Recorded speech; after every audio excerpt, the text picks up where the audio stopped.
Tudo ótimo. Bem-vinda, Aquela correria boa da área comercial, né?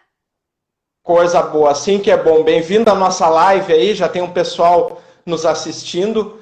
Em primeiro lugar, muito obrigado por aceitar o nosso convite, o convite da Econodata para participar dessa live. A gente vai bater um papo muito bacana sobre Challenger Sales. A Camélia é craque nisso, super experiente, vai nos explicar um monte de coisas, vai explorar bastante esse assunto, né? E Camélia, conta um pouquinho ao teu respeito aí, né, do teu histórico. Pelo que eu sei, eu ouvi falar que tu começou como SDR, né? E que, além disso, tu é minha conterrânea, também é carioca, né? Conta um pouquinho isso pra gente. Olha, vamos lá. Bom, eu tenho uns amigos aqui, que eu não vou citar nomes para não comprometer, mentira, vou sim. Rui, um amigo meu que, vou te falar, ele sempre me encontra em evento, ele fica me sacaneando, Paulo, e falando, olha, ali vai a SDR mais antiga do Brasil, né? Ele fica brincando comigo, mas porque eu comecei a minha carreira na área comercial, né, de RP, na área de tecnologia, bem nova, assim, 19 para 20 anos, né? Comecei a trabalhar com 17, mas na área de tecnologia e venda de software com 19 para 20 anos. E eu fui SDR. E naquela época, na verdade, não tinha muito isso, né? Porque eu era SDR, mas eu também fazia demonstração, também fechava com o cliente, não tinha essa divisão do SDR e do closer, né? E tô Não tinha muito nessa, essa especialização, né? e tô nessa jornada aí, vou roubar uma frase do Marcelo Lombardo, que é, tô nisso há mais tempo do que eu gosto de admitir.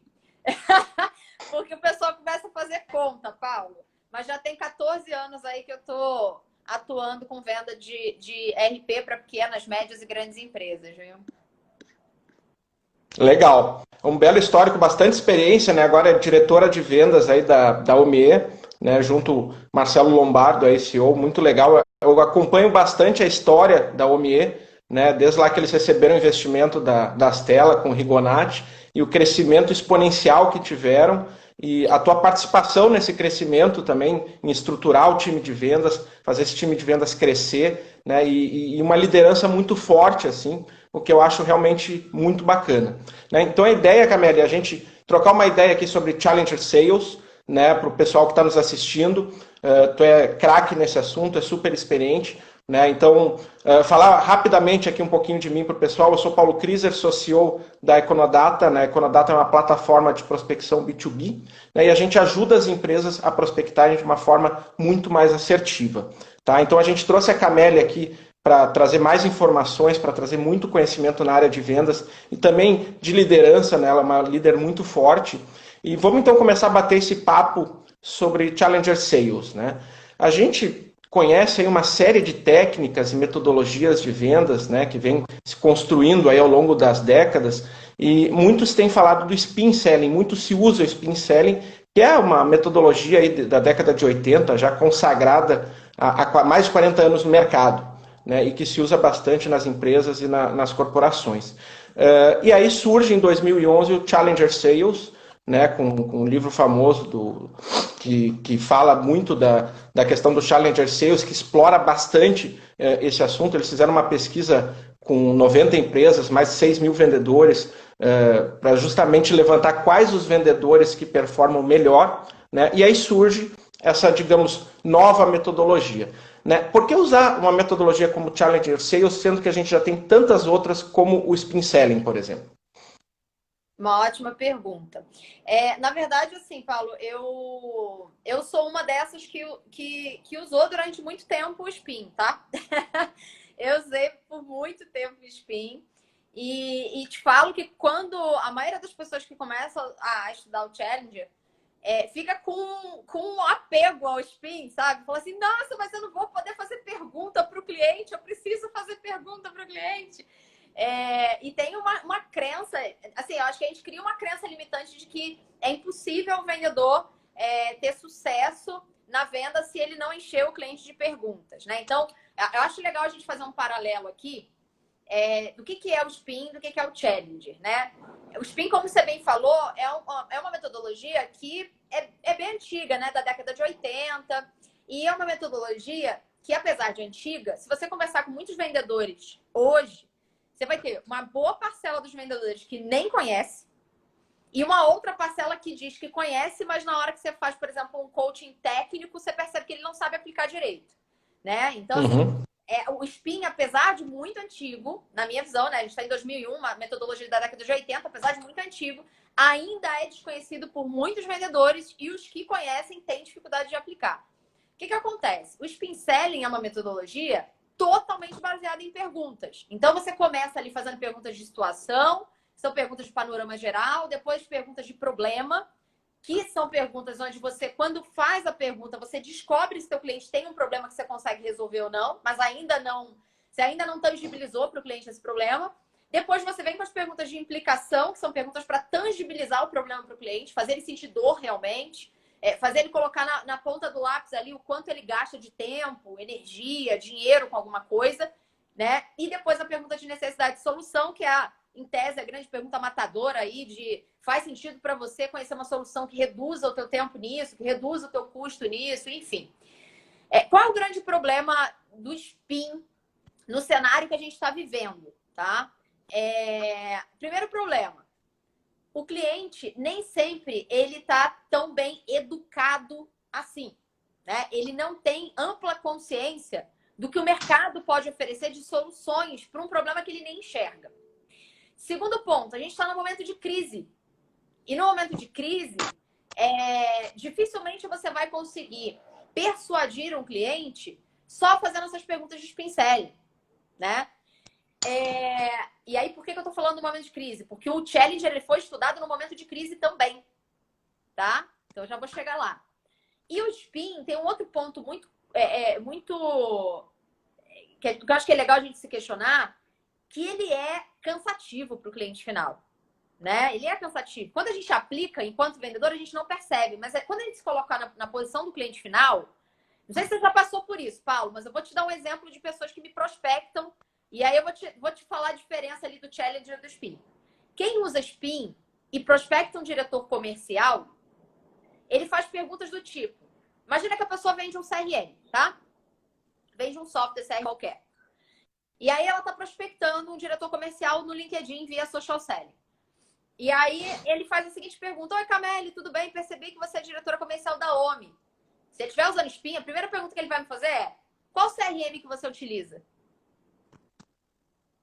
Aí depois ele vai fazer essa pergunta de problema. Você consegue ter uma boa visão do pipeline da sua equipe com o CRM que você utiliza? Né? E aí ele começa a fazer perguntas que quem saca de venda, por exemplo, fala assim, caramba, tá usando SPIN comigo. Quando o vendedor usa Challenger, ele não faz esse tipo de pergunta para o cliente. Ele entra com insights, ele entra com cases de sucesso que me faz, enquanto cliente, querer ouvir o vendedor, né?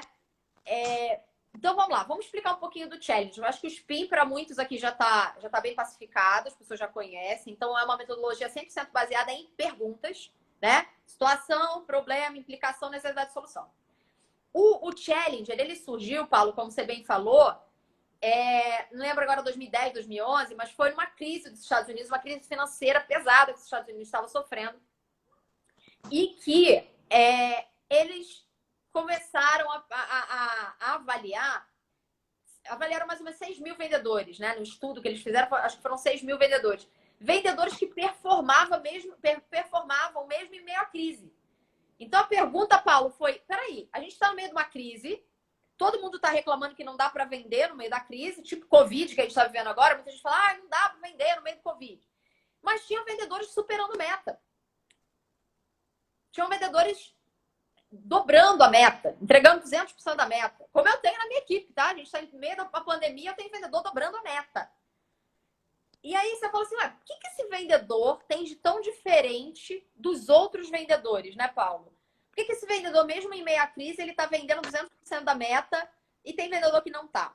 E aí eles começaram a fazer, o autor do livro, né? Que inclusive tem um trecho, uma parte do livro que o autor do SPIN Selling, inclusive, referencia o Challenger como a metodologia mais inovadora de vendas, o próprio autor do SPIN. Então, eles começaram a fazer esse estudo com esses 6 mil vendedores e descobriram, primeiro, o perfil dos vendedores. Quais são os perfis possíveis, os que eles mais encontraram. Imagina que você tem uma amostragem de 6 mil vendedores e eles descobriram que existem 5 perfis que são os mais identificados em meio a esses vendedores. Aí, entre esses perfis, você tem o que ele chama de construtor de relacionamento, né? Esse aí não é muito difícil de explicar, a gente conhece vários. Quanto mais farmer o vendedor mais construtor de relacionamento. Você tem o solucionador de problemas, que normalmente é aquele vendedor um pouco mais técnico, né? Você tem o lobo solitário, que é aquele vendedor, você vai conseguir pensar em alguém aí que passou pela tua vida, seja como teu liderado ou como colega de trabalho. Sabe aquele vendedor que tem dificuldade de usar CRM, ele não quer usar CRM, ele tem a agenda dele, os post-its dele. Todo mundo está usando Spin, ele está usando outra metodologia, ele não nada com a corrente, ele tem o jeitão dele de vender e tal, ele inova, ele cria, ele estuda novas metodologias e ele gosta de fazer do jeito dele. Você tem o vendedor que tem o perfil de trabalhador árduo, que ele chama, que é aquele vendedor que é o primeiro a chegar, o último a sair, trabalha mais do que todo mundo, em horas trabalhadas, né? Super esforçado.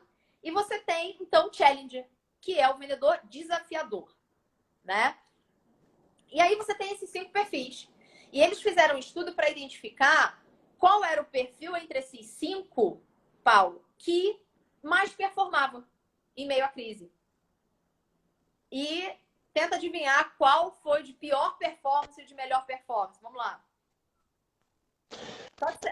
Sem dúvida.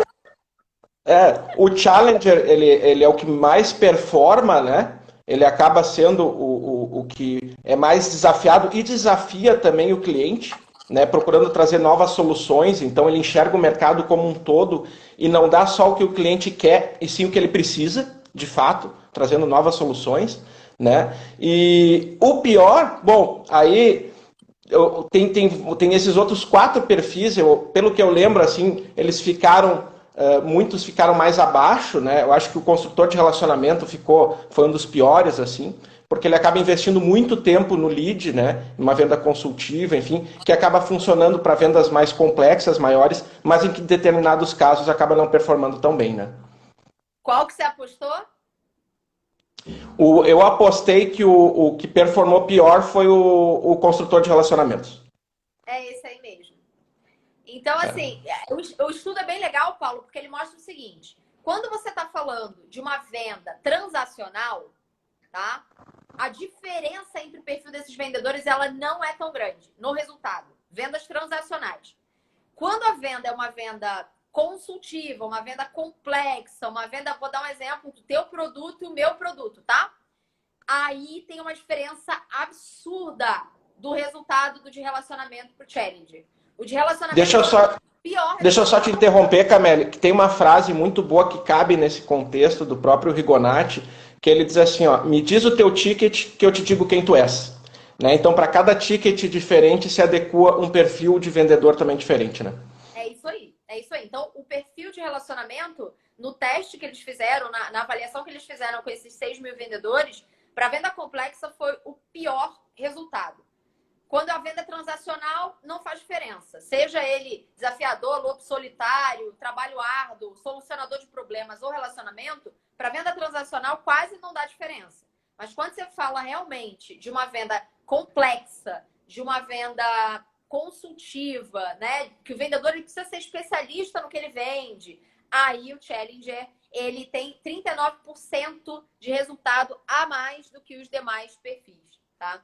E aí, matando a charada aí do que é esse Challenger, o Challenger é exatamente o que você falou, Paulo. Ele é um vendedor, primeiro, especialista no que ele faz, né? Ele não é um vendedor de qualquer coisa. Ele não vende, eu vendo desde calça jeans até RP, até software de dados, a varejo, indústria. Não, ele é muito especialista no que ele faz, ele sabe do que ele está falando, né? Ele tem uma bagagem que permite que ele eduque o cliente, né? Então, olha, o cliente estava acostumado a comprar dessa maneira. Eu, enquanto especialista, que trabalho com isso há 14 anos, posso fazer com que o cliente entenda que a forma de comprar esse tipo de produto mudou. Eu consigo educar o cliente. Eu consigo, com todo o meu portfólio, né, o histórico de clientes que eu tenho, eu consigo trazer para esse cliente cases de sucesso. Eu consigo trazer insights de outros clientes, que isso é uma riqueza gigantesca do vendedor, né? Imagina o vendedor poder trazer insights. Com certeza.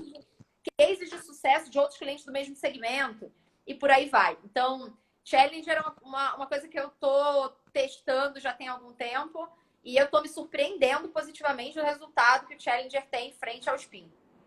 E Camille, não pode ser um tanto quanto difícil encontrar esse tipo de vendedor, porque às vezes é difícil encontrar um vendedor com o perfil ideal para vender tecnologia, enfim, que cresça, que possa inclusive também assumir lideranças, enfim. E aí aqui a gente está falando de um vendedor com uma visão mais ampla de mercado, que consegue ligar os pontos e trazer uma solução, uma alternativa para o cliente para solucionar o problema. Então ele tem que ter um raciocínio sistêmico, né, muito mais integrado e muito maior. Tudo bem, eu entendo que esse cara vai dar mais resultado numa venda complexa, mas e como conseguir esse cara? Será que ele não vai me sair muito caro para eu conseguir realizar essa venda? Eu acho que você fez uma boa pergunta, né? Porque quando você trabalha com um produto de ticket baixo, ciclo de venda curto, baixa complexidade, você consegue, por exemplo, foi uma coisa que eu fiz durante muito tempo na OMI, você consegue pegar um vendedor que não tem experiência e contratar por comportamento e atitude, dar um banho de loja nele e fazer ele rampar em 4 meses, né? Quando a gente começa a entrar num produto que existe uma complexidade, né, para vender esse produto. Não o produto é complexo, mas o negócio que ele atende, o perfil de cliente que ele atende, existe complexidade. Quando a gente fala de um ERP, por exemplo, vender para um empreendedor pequeno que não tem software, que trabalha no Excel, ou no nosso grande concorrente Tilibra, né, trabalha no caderno. Você vender para um cliente desse com ticket baixo, ciclo de venda de 8 dias, onde o cliente ele nunca informatizou, é um nível de complexidade.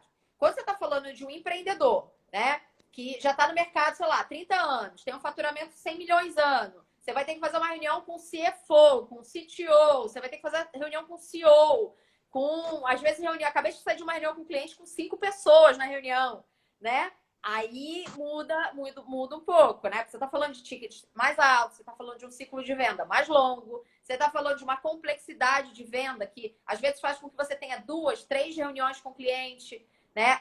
Não dá, não é o mesmo perfil de vendedor. Mas aí, Paulo, respondendo a tua pergunta, obviamente que se eu contrato um vendedor para vender um produto com complexidade menor, ciclo de venda curto, ticket baixo, o fixo dele é mas ele também gera um MRR-X, né? Agora, quando eu contrato um vendedor que vai trabalhar essa outra conta, o fixo dele é mais elevado, mas ele gera um MRR Y, né? Maior.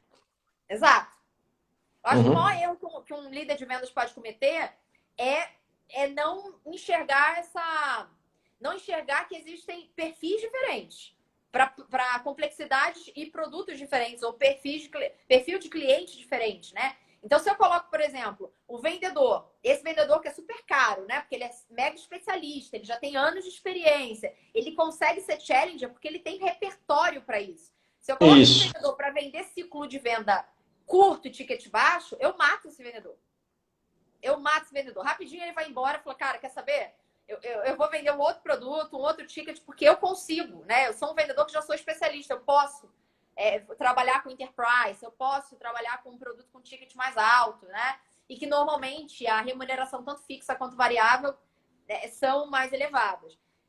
Da mesma forma que se eu pego um vendedor de ciclo curto, ticket baixo, que tem um fixo menor, normalmente uma variável menor, e coloco para vender um produto com alta complexidade, ciclo longo, ticket alto, eu mato a venda. Então, ou eu mato a venda ou eu mato o vendedor, entendeu? Se eu coloco as pessoas certas, tem que ajustar o tipo de vendedor para cada tipo de venda de acordo com o ticket, né? No final das contas, a gente tem que ter aquele indicador, o CAC sobre a LTV tem que fazer sentido, né? É isso aí.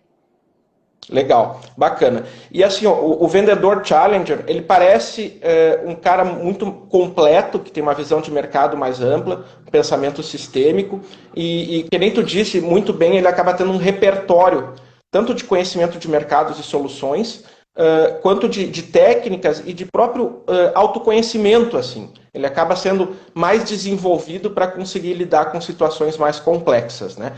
Qual é a correlação desse cara com o potencial para ele virar líder de vendas? Existe uma correlação? Normalmente, os líderes de equipe são aqueles challenger ou não tem nada a ver, não faz sentido? A liderança, especificamente em vendas, ela não tem uma correlação com isso, tá, Paulo?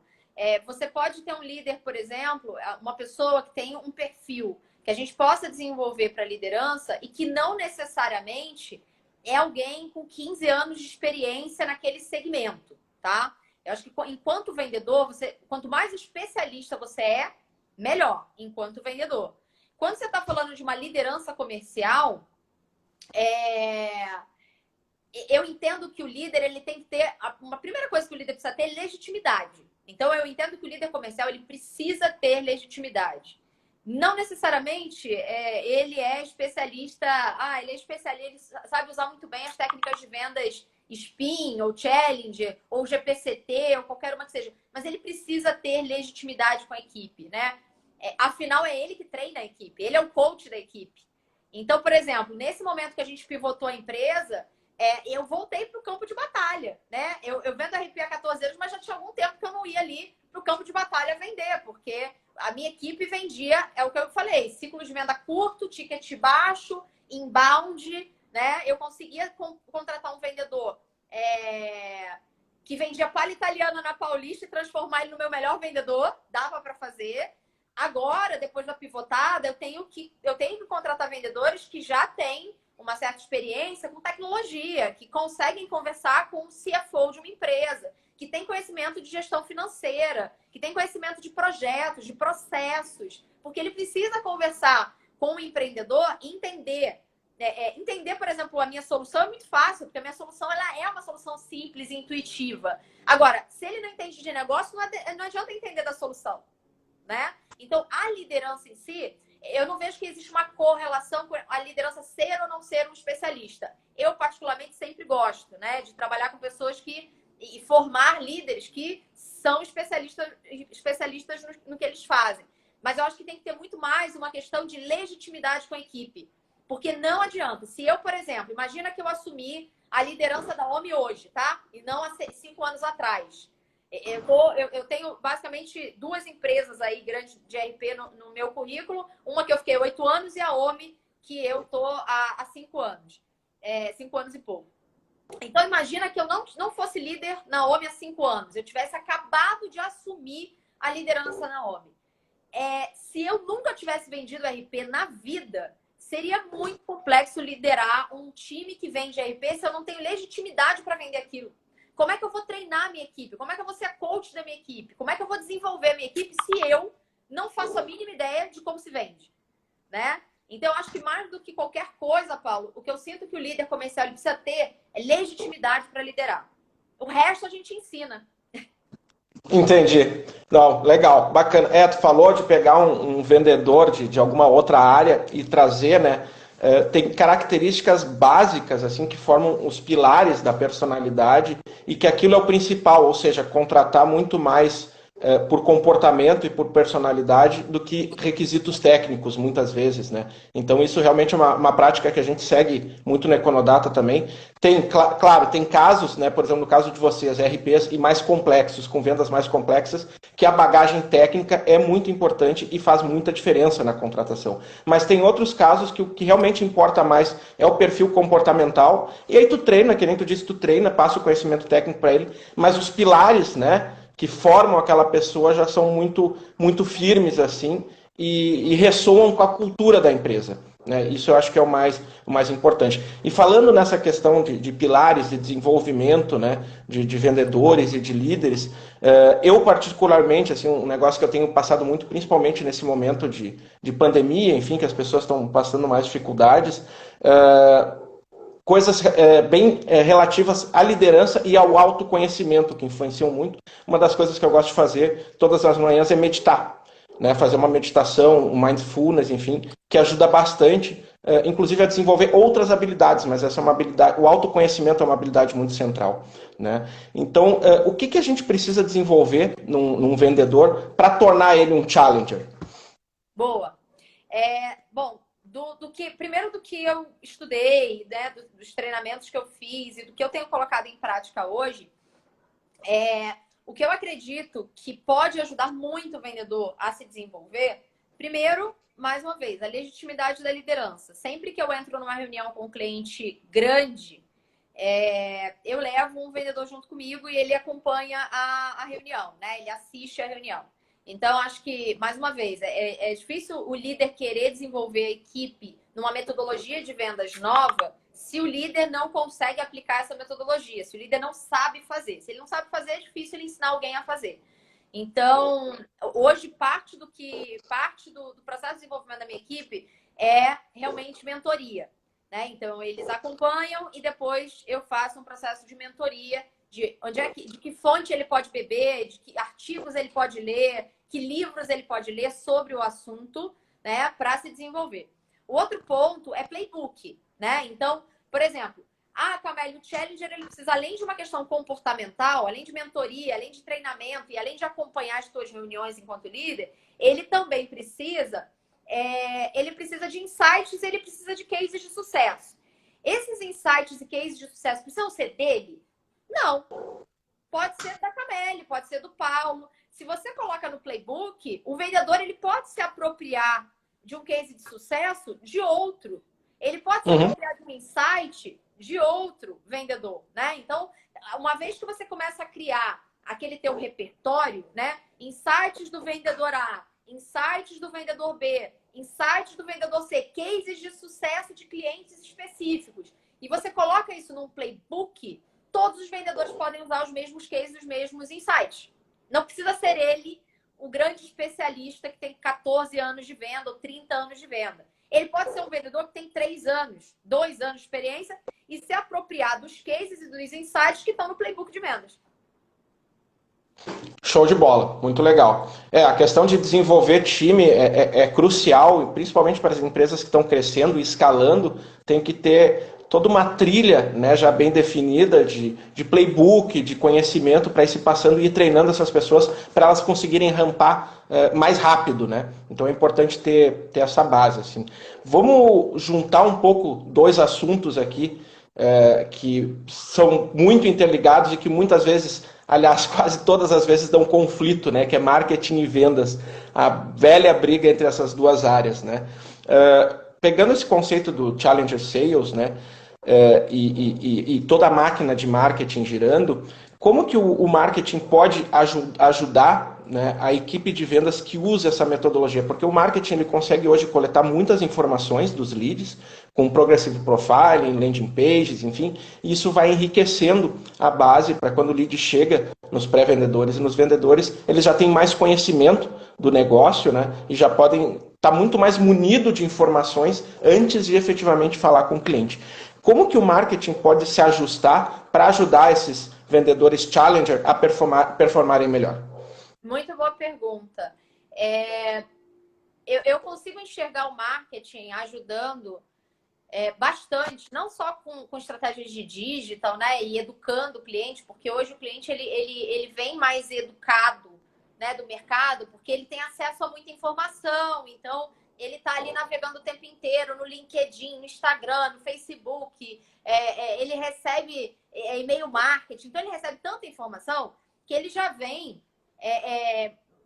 em alguns casos, mais educado. Quando eu falo educado, é de um entendimento um pouco mais avançado do que o mercado pode oferecer para ele, né? Então ele já, existe uma empresa aqui que me oferece tal serviço. Existe essa empresa, existem outras, né?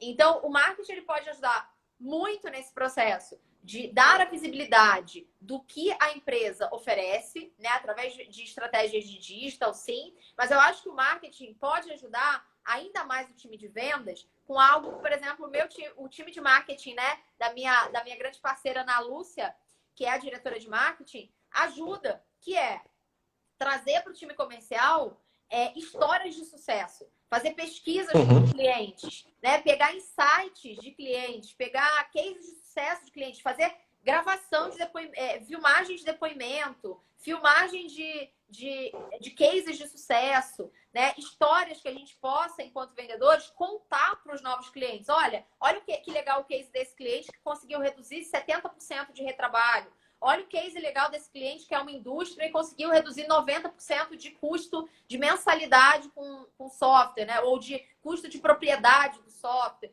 Então, marketing, além do que todo mundo está acostumado, né? Que é o marketing fazer esse trabalho de digital e esse trabalho de trazer, né, o lead mais aquecido, mais educado, já sabendo o que ele quer. Ele não sabe quem vai ajudar, mas ele já sabe que precisa de ajuda. Além desse trabalho forte que o marketing normalmente faz, ele também pode ajudar o vendedor no sentido de outbound, né? Em trazer esses insights, esses cases, para que a gente possa playbooker, né? Então, uma vez que o marketing faça essas pesquisas, né, entrevista com o cliente, para buscar esses cases, você consegue colocar isso no playbook e todo mundo passa a utilizar os mesmos vídeos de depoimento, os mesmos cases de sucesso, os mesmos insights e por aí vai.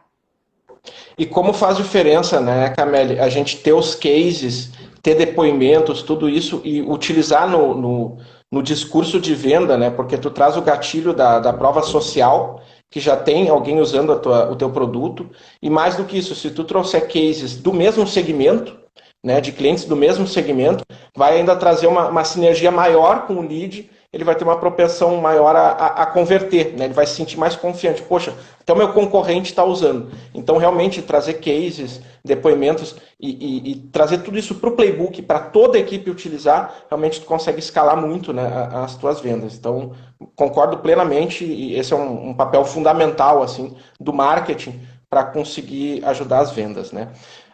Uma outra questão que eu quero conversar contigo, né, e que tem a ver com Challenger Sales, mas ela é mais ampla, assim, e que volta e meia surge na equipe de vendas, o pessoal conversa, enfim, é o próprio subtítulo do livro, que ele fala tomando o controle da conversa.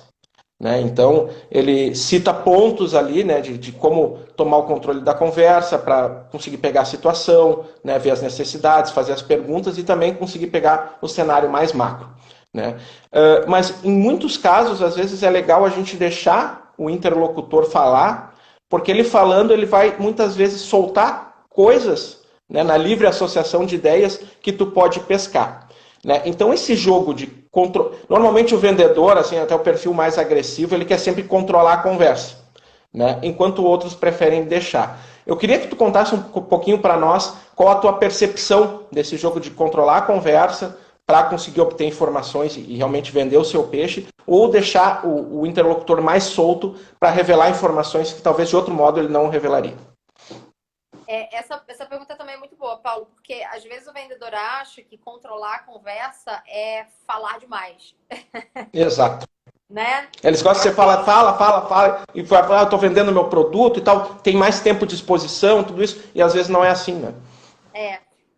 Tem um estudo, agora eu não vou lembrar a origem dele, eu lembro que Bom, a primeira vez que eu vi esse estudo foi numa palestra do Mark Roberge, vendas B2B Experience, né? E o Mark Roberge, que foi head de vendas durante algum tempo da HubSpot, ele apresentou esse estudo que falava de quanto tempo um vendedor de sucesso fala durante uma reunião com o cliente e quanto tempo ele ouve, né? E ali ficava em torno de 60-40, tá? 60% do tempo o cliente falando e 40% do tempo o vendedor falando.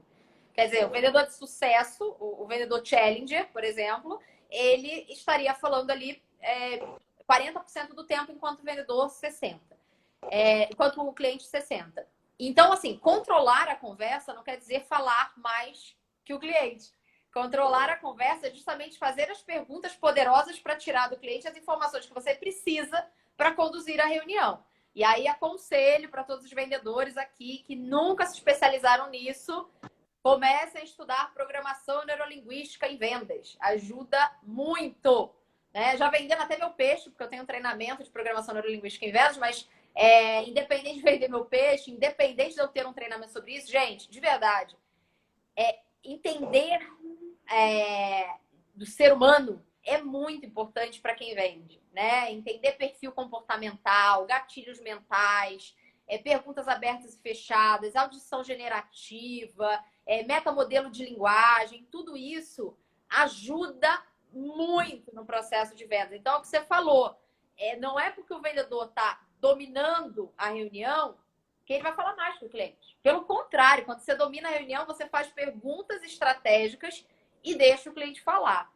Eu acho que quando no livro ele fala do Challenger ser um perfil que não tem medo de passar preço, né? Que não tem medo de confrontar o cliente, Eu lembro, toda vez que eu olho pro Challenger, eu lembro do Harvey, da série Suits. Não sei se você já assistiu essa série na Não, Netflix. não, essa não. Cara, é sensacional. Toda vez que eu dou um treinamento ou leio sobre Challenger, eu lembro do Harvey Specter da série Suits. É ter autoconfiança, é saber que você sabe o que você está vendendo, você conhece o teu negócio, você conhece o teu produto, você conhece esse mercado, né? Então, quando você chega na reunião com autoconfiança, isso muda completamente. Você sabe que teu produto é bom, você sabe que teu produto é competitivo. O vendedor que tem conhecimento, que tem autoconhecimento, sabe que ele é bom, o produto dele é bom, o atendimento dele é bom, ele não tem medo de passar preço, ele não tem medo de confrontar o cliente, né? Mas foi excelente a tua pergunta. A gente não pode confundir controlar a reunião com falar mais do que o cliente na reunião. Eu tenho um parênteses para isso, Camille, que é muito interessante, que até o Vinícius aqui nos comentários colocou, saber escutar é mais importante do que ficar só falando, né? Ele diz primeiro escutar, depois falar, o Vinícius comentou aqui embaixo. E eu vou fazer uma coisa assim, ó, que pouquíssimos fazem, que é falar bem da ex-mulher. Né? A minha ex-mulher, adoro ela, minha amiga hoje, me dou super bem, e a Aline, ela é médica psiquiatra, né? E aí a gente conversava muitas vezes sobre psicologia, terapia, enfim, e o processo ele é muito bacana, né? E aí o que os psiquiatras fazem? Eles deixam o paciente falar por muito tempo e ficam só escutando. E aí no determinado momento, no momento certo, em que a cachola do paciente abriu, né? E aí tá naquele momento X, naquele contexto, ele faz um comentário que faz toda a diferença e direciona a pessoa para o lugar que deve ser direcionado. Né? Então não é o falar mais ou ficar se expondo mais, é realmente no momento certo, dar a pitada certa que vai fazer toda a diferença. E para isso daí a nossa sensibilidade, a nossa percepção tem que estar muito aguçada, né? A gente tem que estar muito, muito presente, assim. Por isso que eu particularmente gosto muito da meditação que ajuda muito nesse processo. Eu também curto. Eu faço as duas, viu, Paulo? Meditação guiada e meditação ativa. Eu uso meditação guiada para dormir.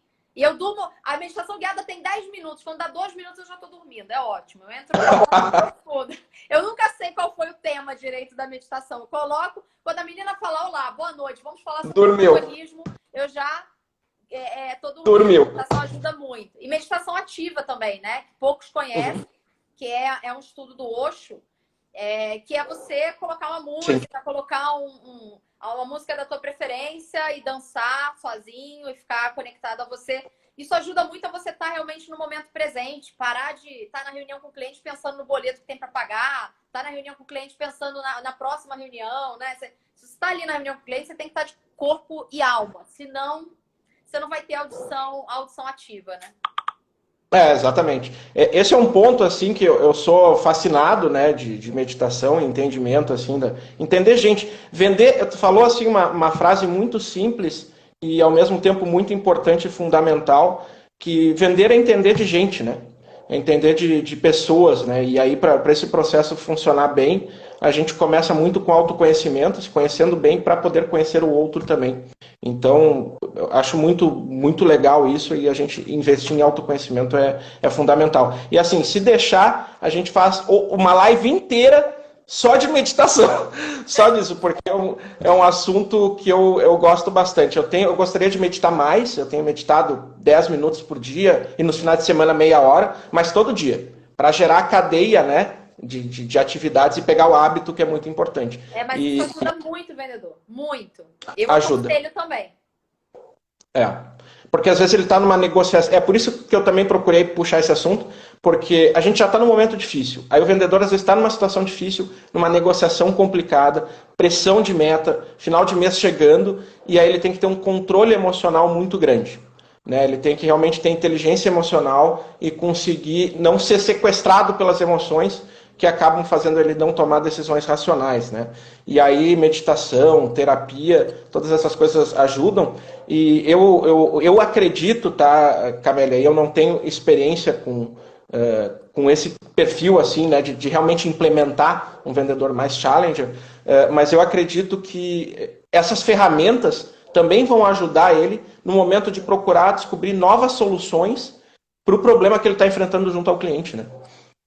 Com certeza, com certeza. O Challenger, quando você começa a estudar e ler sobre ele, por isso que eu brinquei, né? Toda vez que eu vejo, eu lembro do Harvey e eu fico pensando justamente nisso, né? O perfil do vendedor que consegue ter essa habilidade de dominar a reunião e de não se deixar ser dominado e perder, e ter um sequestro emocional porque precisa bater meta, ter um sequestro emocional porque está ansioso para fechar aquele negócio e acabar perdendo a venda ou acabar reduzindo o ticket que poderia ser maior e ele acaba dando desconto porque ele fica ansioso para fechar, né? Não tem autocontrole. Então, com certeza, assim, acho que nem era um ponto que estava na nossa pauta, mas para quem quer realmente se desenvolver na metodologia, eu acho que essa metodologia ela não anda sozinha. Né? Ela não é uma metodologia que anda sozinha. Você tem que ter muito autoconhecimento. Se puder fazer uma terapia, aconselho também, que terapia ajuda muito. Meditação, né? Faz um curso também sobre inteligência emocional, que é espetacular. Quando você começa a entender alguns gatilhos que fazem você ter sequestros emocionais por ansiedade, por uma série de coisas que normalmente o vendedor tem mesmo, né? Isso te ajuda a ter autocontrole. Isso te ajuda a dominar a reunião sem errar a mão, sabe? Sem atropelar as coisas. Eu vejo muitos vendedores atropelando, sabe? Querendo mandar proposta para cliente, sendo que ainda nem apresentou tudo. Querendo mandar proposta para o cliente, sendo que não validou se a solução realmente é a solução ideal. Por quê? Por ansiedade. Uhum. Exatamente, por até uma falta de planejamento, e daí um outro assunto que também é muito interessante, que dá toda uma outra live, que é a gestão do tempo do vendedor, né? Ele conseguir ter uma agenda muito bem planejada, espaços para follow-ups, para demonstrações, para envio de proposta, espaços abertos na agenda. Então a gestão do tempo é outro assunto, assim, que para um vendedor challenger, então, mais importante ainda. Né? Pessoal, para quem está nos assistindo, vocês podem fazer perguntas aqui nos comentários, tá? Eu estou conseguindo ler, a gente responde, né? A Camille responde, e então fiquem à vontade para perguntar. Tá? Enquanto isso, eu queria explorar um pouquinho mais o assunto, abrir um pouco mais o leque, que tu citou, né, Camille, 5 perfis de vendedores. Né? Vamos lá. O trabalhador duro, né, o hard worker, que vai até mais tarde, enfim, chega mais cedo e trabalha horrores para bater a meta. O construtor de relacionamentos, que é o que em muitos casos acaba performando pior. O detalhista, o challenger e o... faltou um aqui. Hard worker, o problem solver. O lobo solitário. Lobo solitário, isso. Que muitas vezes é o estrelinha, né? Bate, dobra a meta, faz tudo isso, mas trabalha do jeitão dele fugindo dos processos, né? Para vendas mais complexas e tickets maiores, para mim está bem claro que o Challenger performa melhor, porque a venda é mais complexa, então ele pode encaixar outras soluções. Né? Para tickets menores, que é o caso da Econodata e de muitas outras startups, né? A gente tem um ticket menor, não é uma venda tão complexa e o nosso ciclo de vendas é relativamente curto. O Challenger talvez não faça tanta diferença. Né? Então, 2 perguntas. Né? Challenger, para ticket menor, realmente não importa. E aí, fugindo um pouco do leque, puxa, para ticket menor, já que a batida é mais frequente, é mais rotineira, é mais repetitiva, qual seria o estilo, né, o tipo de vendedor que performaria melhor num ticket menor? Boa pergunta. Normalmente o ticket menor, as estratégias para o ticket menor são estratégias mais inbound do que outbound, tá? E aí quando a gente fala do inbound, até o spin é ruim. Porque o spin, por ser uma metodologia muito baseada em perguntas, e o cliente ele já vem com um problema, né? O cliente inbound, o cliente de ticket baixo, que normalmente vem mais inbound, ou que a estratégia inbound é bem aderente, ele já vem com dor. Então, quando você aplica o spin, ele fica chateado. Ele fala, gente, eu já cheguei com problema, o cara ainda fica me perguntando de mais problema, e implicando meu problema e apertando minha ferida, né? Futucando para vender. Exato. Então, normalmente, eu não vou entrar muito aqui no detalhe, porque o nosso tempo também já está esgotando, mas procurem na internet. O que funciona melhor é o NES. NES, tá? No inbound, ticket baixo, o NES normalmente é uma metodologia mais aplicável, né? E que não tortura tanto o cliente ali na conversa, tá? Agora, o perfil do vendedor normalmente é um vendedor mais hunter, tá, Paulo? É um vendedor bem hunter, porque ele gosta dessa venda rápida, ticket baixo, ele é imediatista. De ir atrás, de prospectar, enfim. Ele é alguém que gosta de uma venda mais ágil. Ele não é uma pessoa que. Quem é mais voltado para relacionamento não curte tanto esse cliente de ticket baixo que vem via inbound e que fecha em 8 dias. Ele gosta daquele cliente que vai fechar em 45, 60 dias, né? De um cliente que ele vai colocar ali um relacionamento durante 2 meses, mas que eu acho que dá para você mesclar, né? Um vendedor que é farmer, né? Que consegue dar uma qualidade na relação, mas ao mesmo tempo desafia o cliente, ao mesmo tempo traz insights, traz cases de sucesso. Então, quando a gente fala do perfil do ticket baixo, eu normalmente, os que eu tive sucesso, né? Assim, hoje eu tenho uma equipe de 50 vendedores, mas cheguei a ter mais de 100.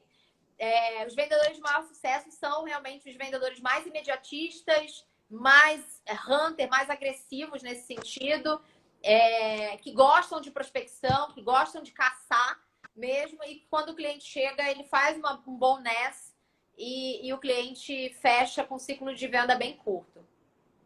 Sim, uma venda mais pontual, mais transacional, né? Realmente faz todo sentido.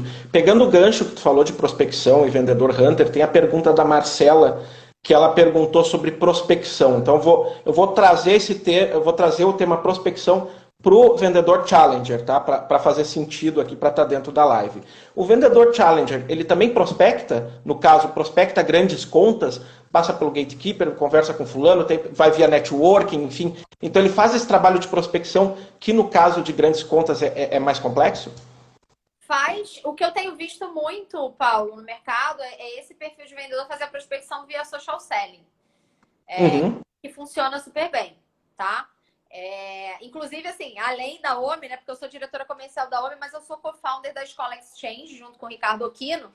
E na Exchange, a metodologia que a gente usa para prospecção, que a minha equipe usa, é realmente o Challenger, né? Então, a gente usa um pouquinho dos conceitos de inbound. A minha equipe de vendas usa o meu perfil para fazer esse trabalho no LinkedIn. Porque, obviamente, existe um gatilho de autoridade aí na prospecção.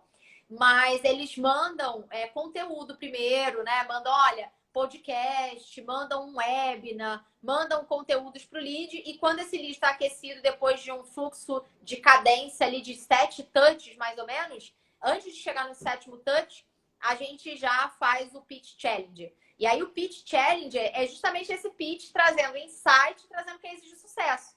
Então dá para você montar um texto, né? O vendedor montar um texto com cases de sucesso, com insights que façam esse possível cliente se interessar em fazer e marcar uma reunião, né? No meu caso, como o ticket é baixo do treinamento, o cliente fecha sem fazer uma reunião comigo, mas se fosse um ticket alto, ele poderia se interessar em marcar uma reunião.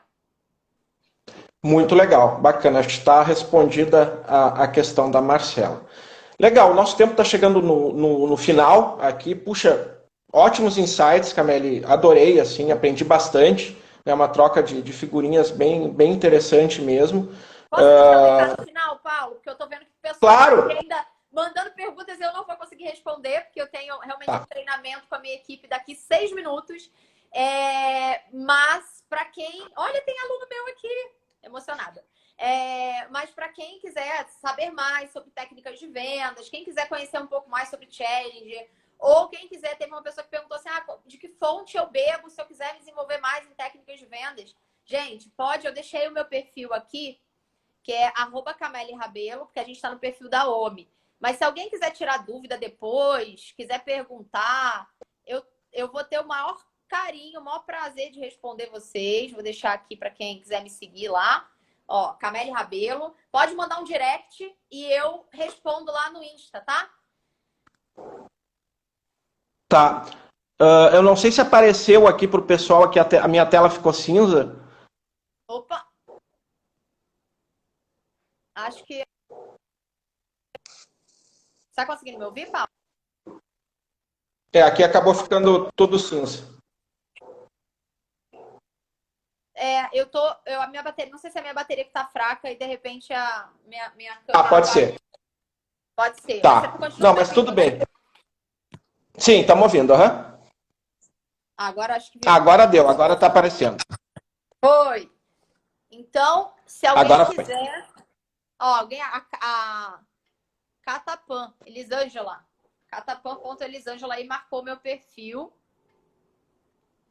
Então, se vocês quiserem, precisarem tirar dúvidas, não é a sua tela, é da Camélia, é a minha mesmo, Michele. Tava virada. Agora voltou. Então, se alguém precisar, né, bater um papo, tirar dúvida, quiser tirar alguma dúvida que não deu tempo de tirar aqui, gente, me manda um direct no Insta que eu vou ter o maior prazer em responder vocês, viu? Show de bola, show de bola. Legal, pessoal, obrigado pelas perguntas, né? A gente não vai conseguir responder todas, mas pode enviar para a gente aí, a gente vai ter um prazer de responder, a Cameli também, tá? Cameli, muito obrigado por aceitar o nosso convite, foi muito enriquecedor. O pessoal da Econodata também assistiu em massa aqui, eu vi eles entrando, acredito que eles gostaram bastante também. Obrigado aí por compartilhar suas experiências com a gente, tá? E pessoal, vamos bola para frente, bater meta, né? Vamos usar o que a gente aprendeu aqui com o vendedor Challenger, que pode ser usado em vendas complexas. Isso pode nos ajudar muito, né? Obrigado, Cameli. Valeu, pessoal, e até mais. Beijão, pessoal.